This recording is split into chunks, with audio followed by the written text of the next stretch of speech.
Good afternoon, everybody. This is P. Francis McNichol, otherwise known as Phil to my friends. Welcome. I'm going to do a reading right now.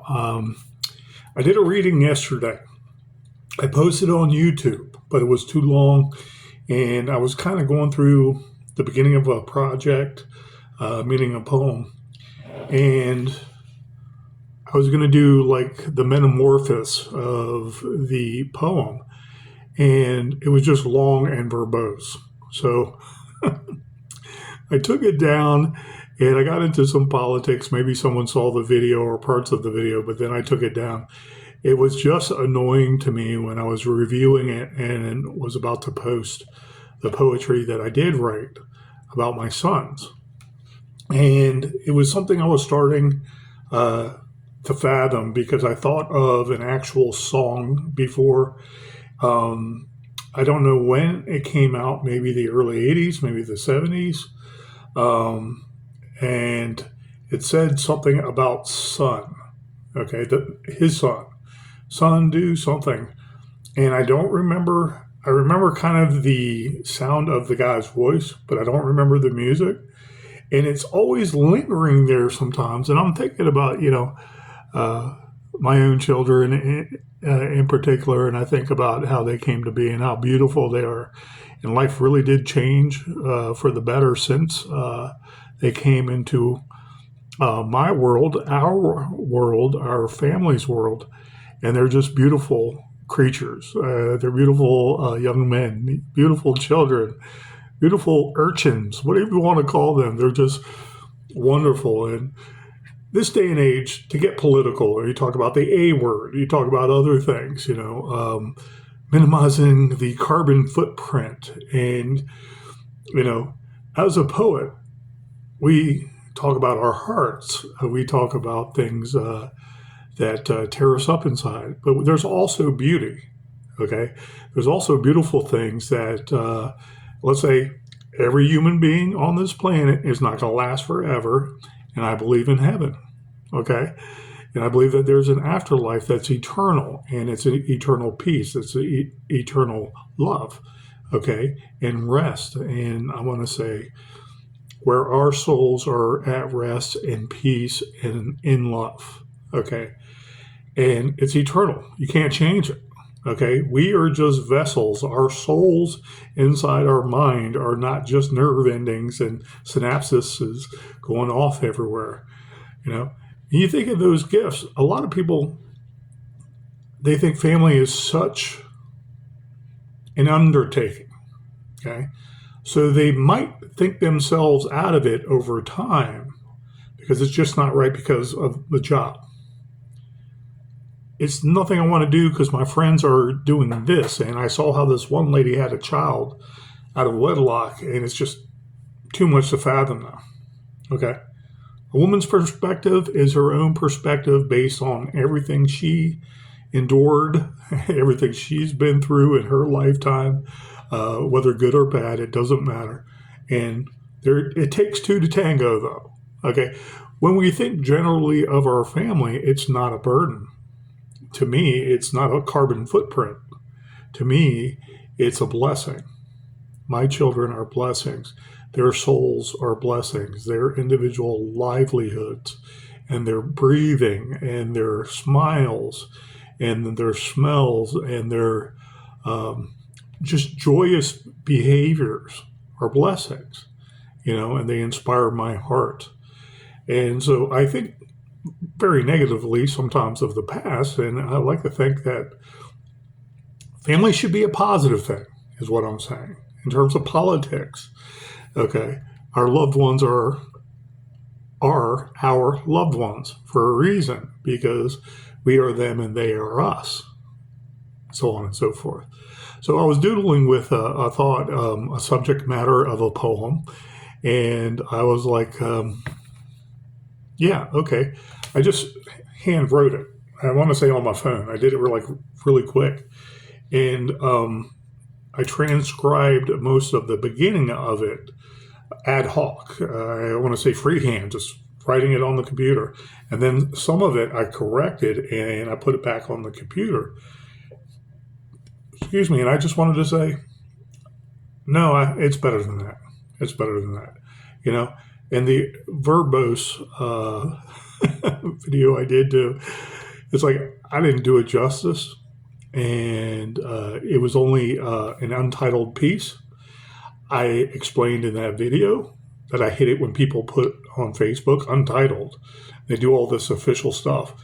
It's like, yeah, all the way down to the bottom, and it's copyrighted, but it's untitled. It's like, okay, I'm not saying that's unprofessional.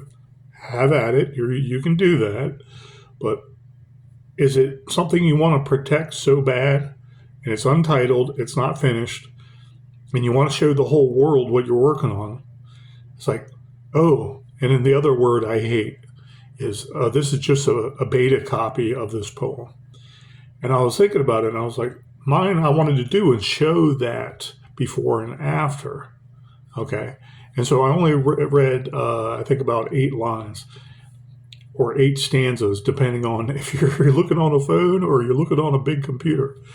And I was very happy to do it, not from scratch. I built upon the ones I already spoke about in that previous video that I deleted. I built upon them, and I added the many more after that without being super long.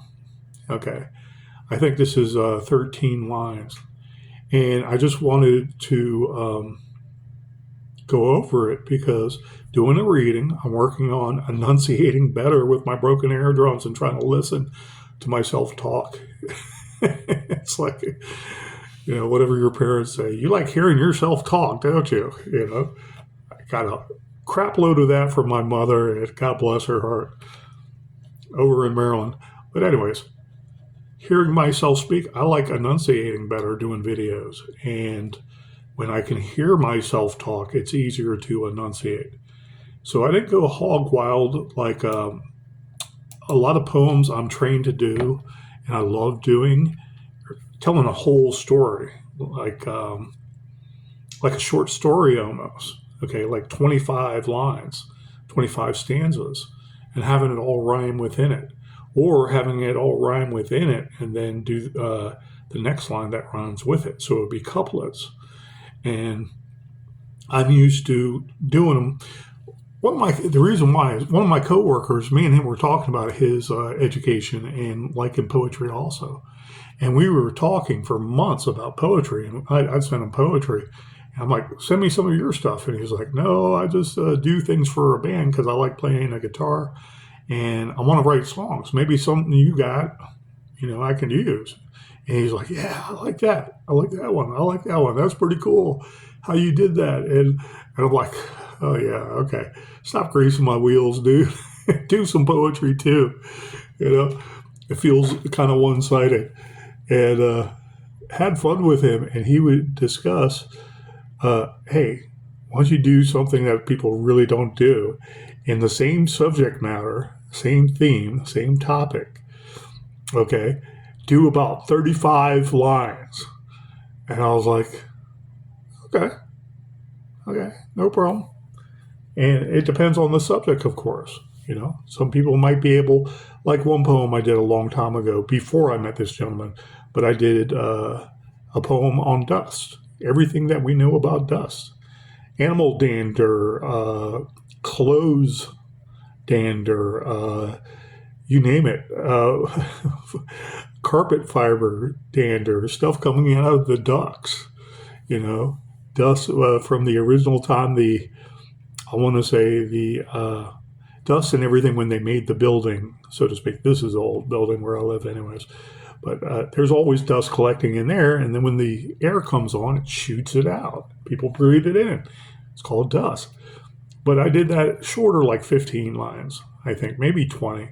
But I was really experimenting 25, 30. And you can go there. You can make it a story. And I like doing that like a story. Other people like doing poetry and keeping it simple. And I want to say, like, the schematic is one after another together, almost like a paragraph. But it's one large stanza, so to speak. And I really don't get into that because I don't like the lines together conjoined, okay, or pancakes, one on top of the other. I think with a shorter game, that's possible. But with a longer poem, and I like rhyme schemes, I'm going to do a rhyme scheme within the line and at the end of the line. I want to, even if it's couplets, I want to basically keep it simple, spaced. It looks, I want to say, easier on the eyes. So it looks nicer, it looks cleaner, it looks more presentable. Okay, it's not bogged down into a small area. So, anyways, I worked on this, and in that video I also spoke of. It's untitled, so what would I call it? Sons. I was leaning that way, and in my P. Francis way of outthinking myself, I said, "How about son of a son?" I was like, "Really, son of a son?" Okay, and I mean, my sons, our sons in the world, our children, being the son of our son. That's high above us. That gives us life and everything. And I didn't make it too metaphorical, okay, but I had fun doing it. And that's the backstory of it in particular. So, working on it since yesterday. Well, I started yesterday morning, as a matter of fact. I was just tinkering with it last night, and I was like, yeah, no, backspacing. Trying to, I said, in the mindset of a poet, it's like, what do we go through when we're thinking of poetry that we really hope touches people in a good way? And I hope it touches my sons in a good way because, as I've described before, they're younger, they're half brothers and sisters, biological children too, and I love them all equally, and I would die for them all equally. And they are my brood, so to speak. They are my family. They are my heart. Okay, and there's nothing much I can say and put it into words and poetry to prove that. In a weird way, that's how I feel. Nothing is good enough for them. No flower is good enough for them, though it's symbolic of beauty that they also give. They give so much more than just beauty to this world. They give everything to this world and make this world a wonderful, better place for all of us, our children. So I'm doing a reading. I decided to label it or title it, put the header up there, Son of a Son, like son of a gun, or son of a beep. Son of a Son by P. Francis McNichol. My beguiled child, the sun never frets as it sets, within wild hearts apart, or in souls exiled. Sunrises call our names to rise in shame or surprise, claiming rivers of doubt and oceans of wise. Why worry now, the future unclear, when known is the stern from the bow and where to steer? Pain and loss are one in the same, greeting each morning with taut dreams we attain. Take a long stride, sure or unmeasured, down the path less traveled of pure smiles so treasured. Trust in heart above and cultivate love, I there truly for you and everywhere thereof. We may be dust in a tin or bits of chagrin, but soar like a condor or swim with the swiftest of fin. Learn from the world however it comes, at arm's length, as a gray day loses strength, or whatever it's sung. Stand tall flying through the grayest travails, and pray for gales at your back and wind in your sails.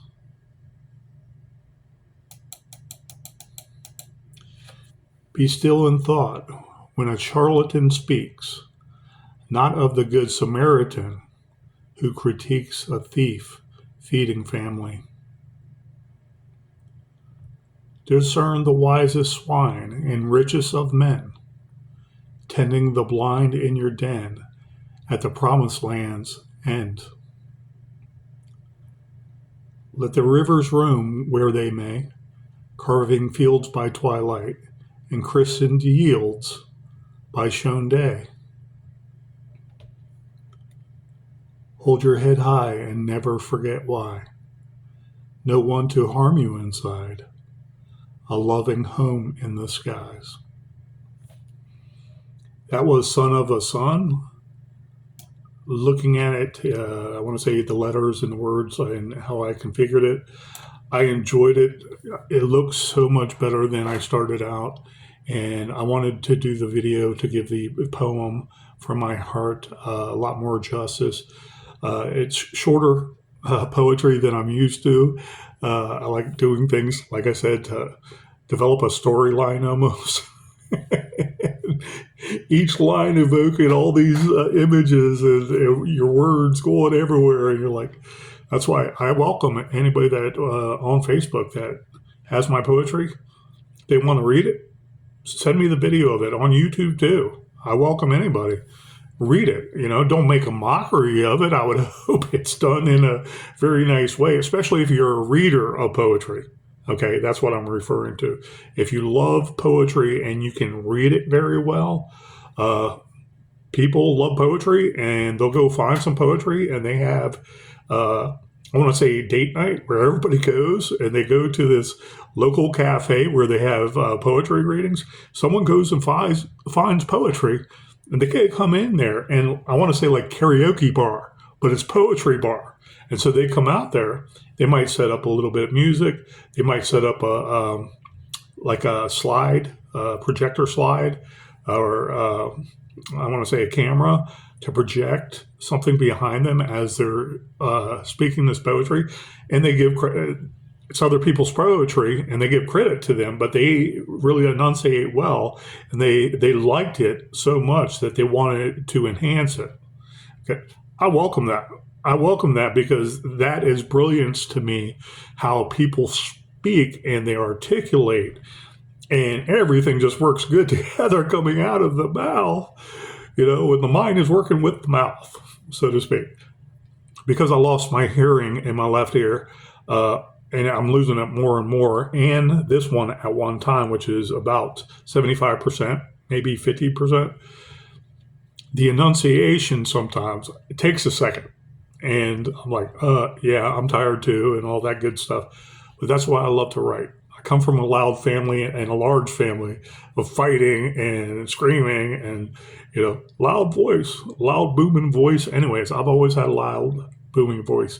Now it's kind of worse, and I have to monitor it when I'm speaking to people.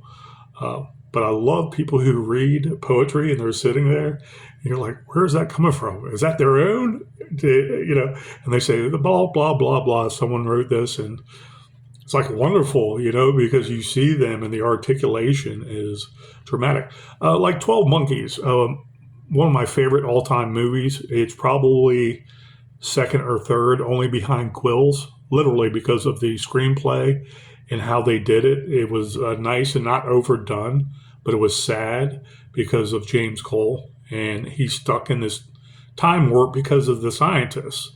I don't want to say a time warp. They keep on using him, and he's expendable because they know he already died. Okay, work-related, I'm okay. But anyways, so that was a reading of Son of a Son. And I hope people enjoyed it. I hope my sons eventually enjoyed it. What I want to do is basically frame this. I want a longer poem, maybe like the size of a legal piece of paper, that long, but in a nice backdrop.